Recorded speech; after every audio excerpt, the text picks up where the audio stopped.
चलिए, आज दुनिया को एक बिल्कुल ही अलग नजरिए से देखने की कोशिश करते हैं। मतलब एक बच्चे की नजर से। तो शुरुआत एक पहेली से करते हैं, ठीक है। ये देखिए, ये है हमारी पहेली का पहला हिस्सा। एक जानी मानी एथलीट कर्णम मल्लेश्वरी, ये आंध्र प्रदेश की एक वेट लिफ्टर हैं और इन्होंने पता है अंतर्राष्ट्रीय स्तर पर 29 मेडल जीते हैं।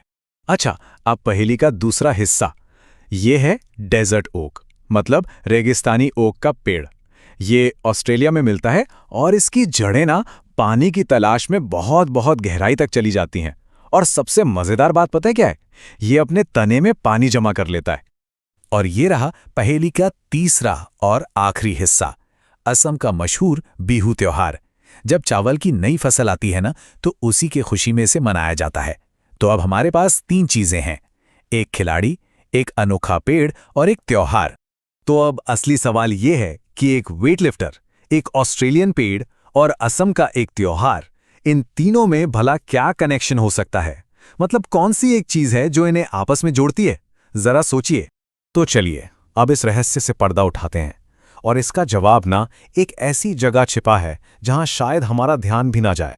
तो इसका हैरान करने वाला जवाब है एक स्कूली सब्जेक्ट, जिसे कहते हैं पर्यावरण अध्ययन या ईवीएस। जी हां, बिल्कुल सही सुना। ये तीनों बिल्कुल अलग अलग लगने वाली चीजें असल में भारत में प्राइमरी क्लास के बच्चों को पढ़ाए जाने वाले एक ही सब्जेक्ट का हिस्सा हैं। अब ये ईवीएस कोई आम सब्जेक्ट नहीं है, ये एक इंटीग्रेटेड यानी एकीकृत विषय है। इसका मतलब ये है कि इसमें साइंस, सोशल स्टडीज और एनवायरनमेंटल एजुकेशन, इन तीनों को मिलाकर एक कर दिया गया है। तो ये सिर्फ अलग अलग सब्जेक्ट्स का कलेक्शन नहीं है, बल्कि इन सबका एक बड़ा ही खूबसूरत मेल है। तो ईवीएस में क्या क्या शामिल है? इसमें 3 मेन चीजें हैं।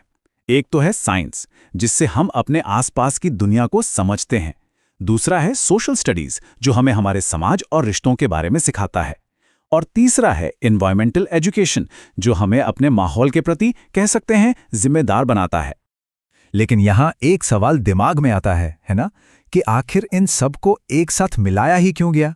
साइंस, हिस्ट्री, ज्योग्राफी, इन सबको अलग अलग क्यों नहीं पढ़ाया जाता जैसे बड़ी क्लासों में होता है?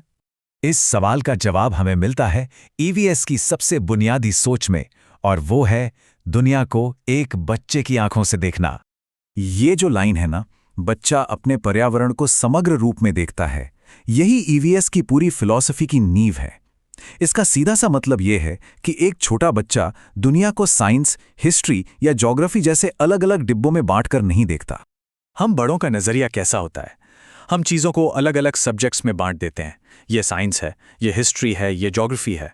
लेकिन एक बच्चे का नजरिया, उसके लिए तो पूरी दुनिया एक है, सब कुछ आपस में जुड़ा हुआ है।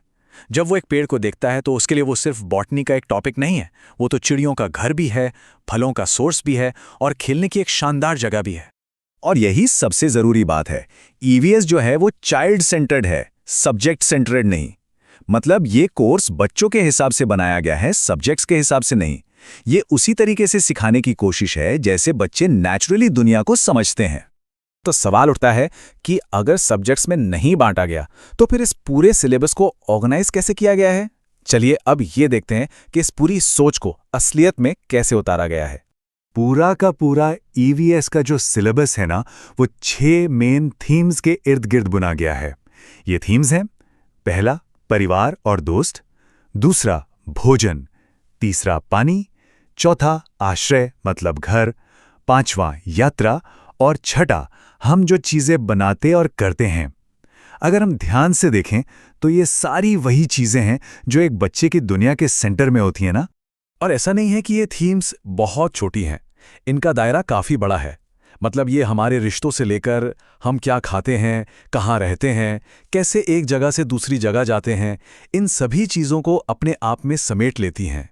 और बात सिर्फ यहीं तक नहीं है, हर मेन थीम के अंदर कुछ सब थीम्स भी हैं, ताकि चीज़ों को और गहराई से समझा जा सके। जैसे परिवार और दोस्त वाली थीम को ही ले लीजिए, इसके अंदर आपको रिश्ते, काम और खेल, जानवर और पौधे जैसे सब थीम्स मिलेंगे। इससे ये भी पता चलता है कि हमारा जीवन सिर्फ इंसानों तक ही सीमित नहीं है, बल्कि जानवर और पौधे भी उसका एक बहुत जरूरी हिस्सा हैं।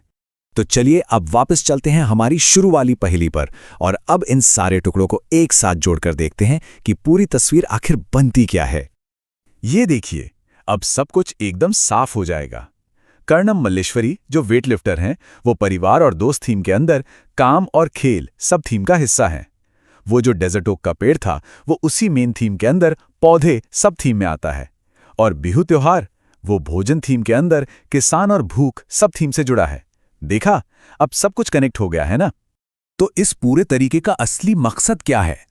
मकसद है दुनिया की एक कनेक्टेड, एक दूसरे से जुड़ी हुई समझ को बढ़ाना। इससे बच्चों को ये महसूस होता है कि कैसे इंसान, पेड़-पौधे, जानवर, हमारी संस्कृति, हमारा काम, ये सब कुछ एक बड़े ताने-बाने का हिस्सा हैं। तो कुल मिलाकर ईवीएस का मकसद सिर्फ कुछ फैक्ट्स को रटाना नहीं है। नहीं, इसका असली मकसद है बच्चों को मोटिवेट करना कि वो अपने आसपास की दुनिया को खुद एक्सप्लोर करें, सवाल पूछें और सबसे जरूरी, चीजों के बीच कनेक्शन बनाना सीखें। और ये पूरी बात हमें एक बहुत बड़े और गहरे सवाल पे लाकर छोड़ देती है।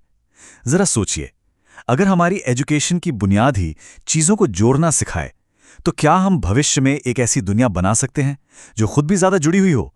एक ऐसी दुनिया जो एक दूसरे को बेहतर समझती हो? ये वाकई में एक सोचने वाली बात है।